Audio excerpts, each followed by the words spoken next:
Hey guys, welcome to another video. Today, now please, give me a chance here. Don't think that we're beating a dead horse. I know we've talked a lot about raids recently, but given the most recent big raid video I did, in which an awful lot of points and topics were discussed, there was a lot of community response to it, largely very positive, and I think we pretty much hit the nail on the head in a lot of places, but there was a lot of questioning too, and still a great many stones left unturned. So today, I wanted to talk a final little bit about the raids, and specifically respond to some criticism some of you guys had to my criticisms of the raids and where the community in general seems to be with them, as well as express some things I didn't have time for before. So let's just jump straight into it. I do think this stuff's important. I think it's pretty fun to talk about raids, so let's go for it. Now, first of all, just some extra things that I never really made it into the first video, but I do want to really lay on the table because they are a part of the raiding experience, and as far as I can see, very few people have talked about them. Number one is something that's always been very important to ArenaNet, and important to us too.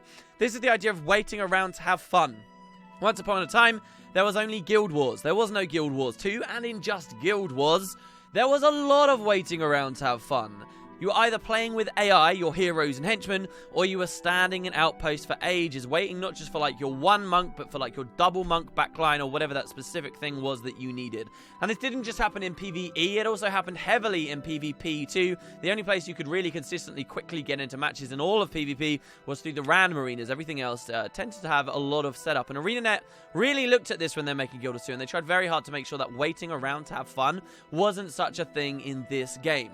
And so now what we're doing is we're looking at raid content, we're looking at 10-man content, we're looking at difficult content that is forcing people to run different roles so that we don't see everybody in just the same role, the most effective one, DPS, and we're going to see a little bit more of that waiting around to have fun. So what was my experience with this in the beta? Well, you've got two levels of it. First of all, you have the actually setting up your team, and then second, you have actually addressing the encounter and the amount of attempts you get even once you have your team together. So on the goal of getting everybody together, I thought I had a fairly stable group already set up that we wanted to go in and do the raids. And for this discussion, by the way, I'll be talking specifically about that first 6-hour period that I played before I did it on stream. It's not really fair for me to look at my situation on stream where I have, you know, over 1,000 people just begging to get in the party and I can pick whatever the hell I want. That's not going to be your normal player experience. I would say as a player who had a guild, I certainly found it was fairly easy to get in there. Even if we were missing the odd person here or there, it was fairly quick to find someone on one of our friends lists. 10 people with 10 distinct friend lists. There was always someone who could eventually come in.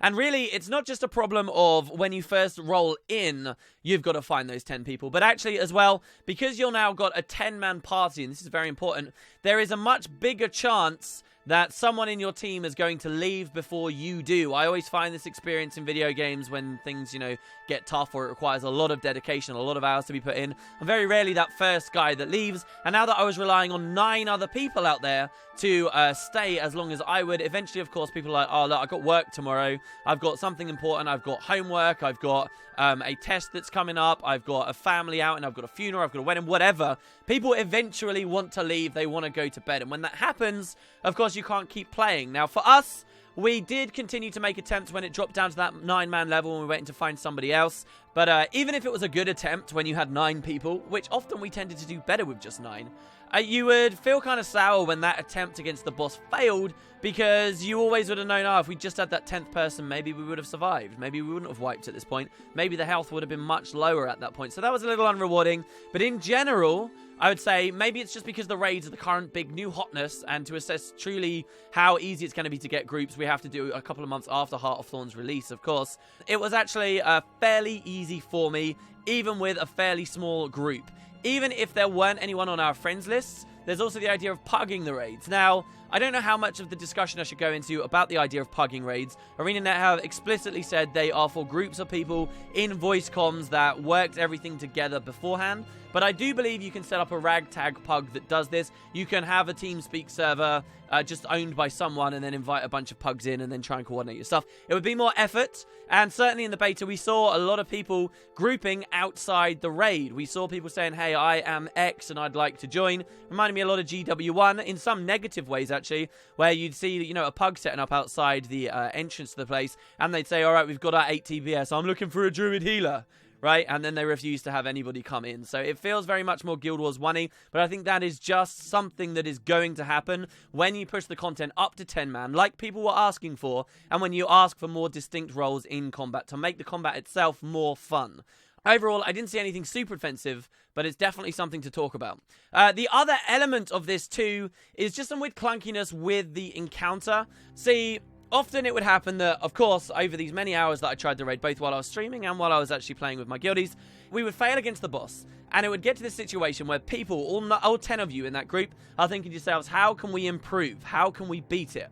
And often, some of us, myself included, would be of the opinion, right, our builds are probably stable. What we need to do is go in there and just practice more. We've got the comp, probably, but we need to get in there and practice the fight more and learn to dodge his tails and play into the mechanics more. So what I'd often want to do is, you know, fail, wipe, and then just run straight back in and go again. But then you'd have a lot of other people who are thinking, no, I want to change my build. I want to do something. So you'd end up having discussions with your group, or you'd have people saying, no, wait a second, I just need to change it on my gear. And this can really protract the amount of time you spend in the raid without really doing the bit you want to do.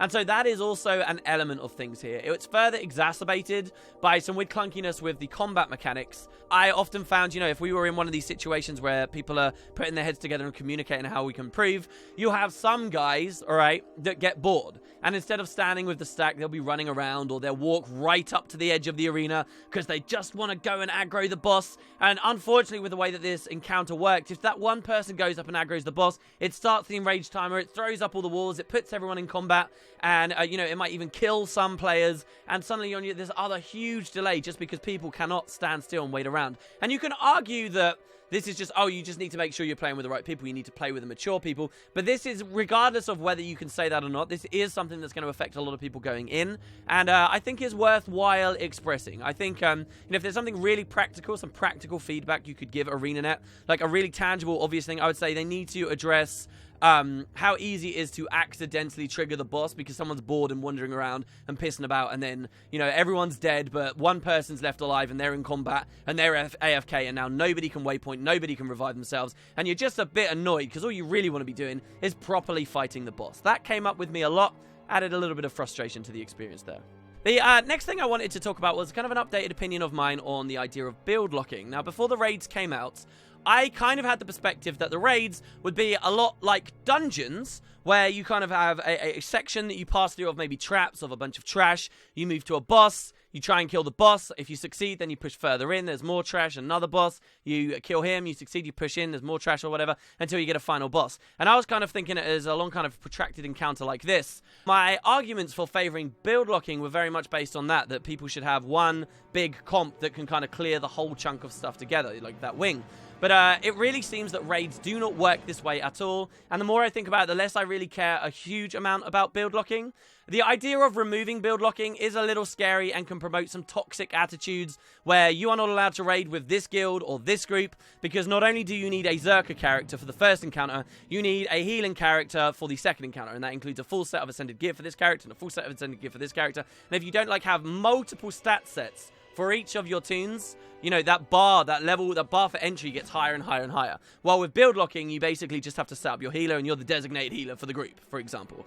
But what you have to appreciate is that it seems it's kind of on an encounter by encounter basis. ArenaNet are designing this, it's like, okay, today you're going to deal with this encounter, and you can then come back tomorrow and you're going to load in with that encounter already finished, and you'll progress further into the raid. And then tomorrow, the day after that, you can progress even further. So it's kind of more segmented and split up, and so in that way, treating each encounter as needing a very specific comp of 10 players with very specific builds, different balances of condition damage and boon stripping and mobility and so on.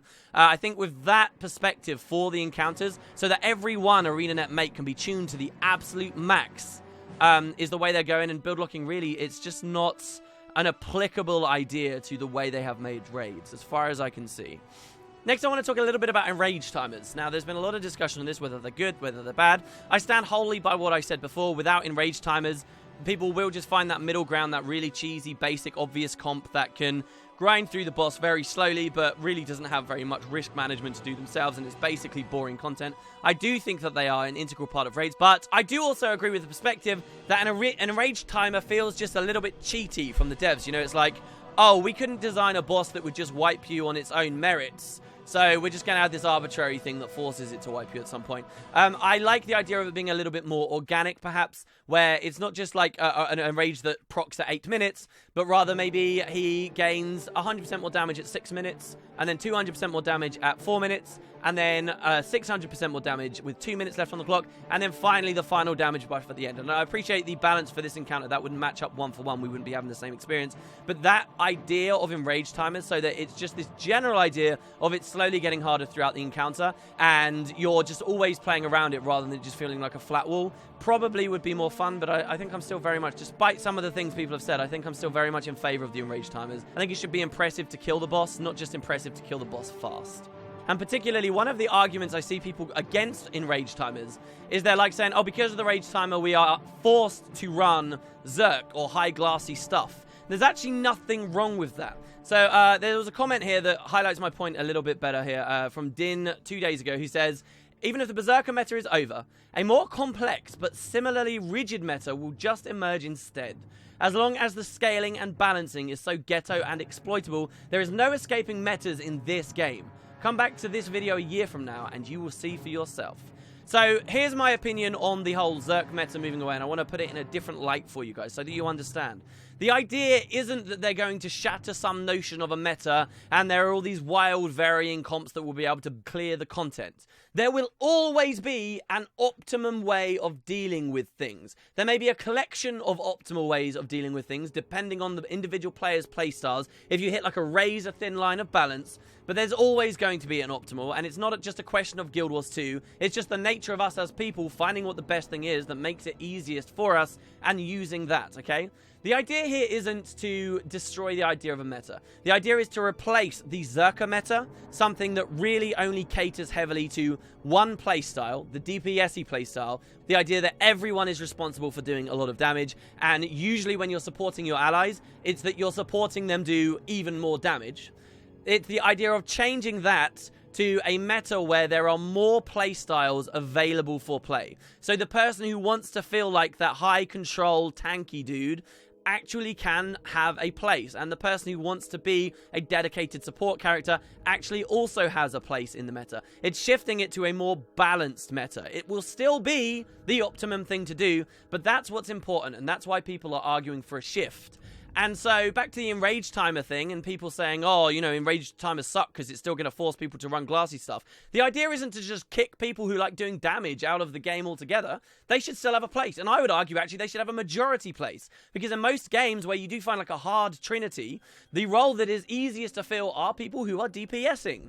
And so for those people, they absolutely still should be and will be running the best thing to fit that role. If you're a DPSer, you're going to be in Sinister gear if it's Condi, or if you're going to be in Assassins or Zerker gear, whatever your class calls for, if you are flat damage. And that's always going to exist. So I think it's really kind of ill-conceived to think, oh, there's still Zerker stuff because of the enrage timers. That means that this sucks. That's a little bit too narrow-minded for me. And so kind of there's this idea of, all right, if we're moving away from that, what is our perfect, like, balanced comp? What should ArenaNet aim for? And actually, one thing that I'm really happy about with the raids is I think what ArenaNet seem to have created, whether on purpose or not, actually is very much in line with what I would have wanted. So we want to encourage a variety of playstyles, right? So what have they done? Well, I like the idea, personally, of the majority of people can still DPS, right? So we've got 10 slots. Let's say 7 to 8 people can still DPS.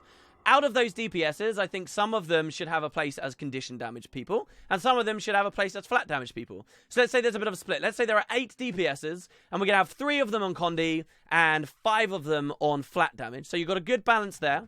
And then for the last 2 slots, you've got someone who can be like the tanky guy, that control-y guy, and you've got a slot for a dedicated support person, you know, 1 out of those 10 people. And so this all helps us to not wait around to have fun. Everybody's got DPSs set up, and you're only really going to need to fill that one dedicated support person or that one tanky guy. People who like that playstyle now actually have a use, but there's not such a heavy reliance on them that we're waiting for ages. Like Guild Wars 1 had 8-man parties, and you nearly always had to dedicate 2 slots to your support characters. You know, you'd have like really classically, and this was not a complete defined threshold, but you'd have like your protection monk and your heal monk, right?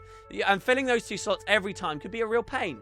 And so I'd go with that kind of balance. I'd go with, you know, 8 DPSs and then 2 for those other 2 utility slots and a bit of a split. And what did we actually see winning comps do in the raid? we saw exactly that. We saw a healthy balance between the damages in the varying ways of doing damage, Condi versus flat, and we saw the healer, and we saw like the tanky guy. So actually, I think they really hit the nail on the head there. And if this is the kind of balance we'll see for pretty much all the encounters, I'll be very, very happy. There shouldn't be too much waiting around to have fun for like those very specific people. There is definitely an issue where we're in a binary situation with some of these roles, like Condi. People just want to take Sinister Engineers, but hopefully game balance will improve to the point where, you know, a Condi warrior does get a lot more considerable and on par with like a Condi engineer, for example. So those are kind of my opinions there with the meta shift and what I think is healthy for the game. Moving on, a little bit on this topic as well. Just 2 corrections, really, about the video that I did before in the week. Now, I explained that we did have these dedicated support druids. People were seeing that they were in Zerk gear, and they were like, oh, how is the Zerk meta dead? Well, a little bit of a clarification. That first group that actually cleared the boss, they weren't on a Zerk druid. They actually were using a cleric's druid. So not all of the druids were running Zerk. I think that overhealing is definitely a big thing, and groups that ran Zerk druids actually min-maxed a bit better than the groups who ran cleric's druids. And we know that the devs are addressing this, but I just wanted to point out that actually that first group didn't have a Zerk druid at all. They had a cleric's one at least. So there was some usage of that. And further, another mistake about that first group that cleared, and I think any group that cleared that I know about, and this was to do with the pets being in the AoE rings. Now, we know that perhaps pets were intentionally able to contest the AoE rings to encourage people to run builds like that, but actually of all the groups we saw beat the content, or that I know about, none of them actually knew about the pet mechanic. So I kind of said, oh, this is a mechanic that people were taking advantage of, and they weren't necessarily. So those are some of the things that I really wanted to talk about. I've actually got in my notes here another point about the enrage timers that I found really interesting. I asked Nike of D&T. I didn't tell him I was going to mention this in the video. I didn't really plan to at the time, but I was curious about something.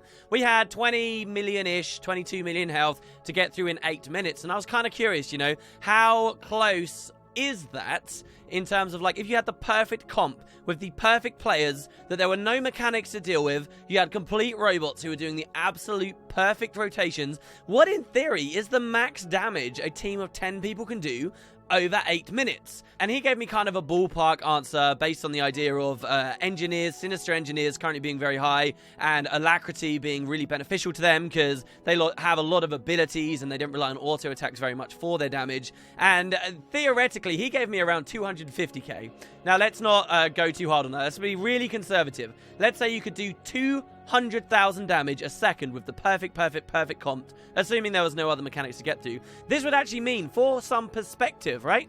If you could do that much damage in 1 second, that means in 10 seconds you could do 2 million damage. That means in 100 seconds, all right, you could do the 20 million damage. A little bit more, and it basically means you could kill this boss in that theoretical, beautiful world in about 3 minutes, and they're giving us 8 to do it. So just some interesting food for thought there to think about the bar that potentially can be pushed with a lot more practice and a lot more min-maxed. This is, of course, serious speculation territory, but it was kind of a fascinating discussion and something I did want to share at the very least, just to get you guys a little bit wide-eyed about how good people could get at this.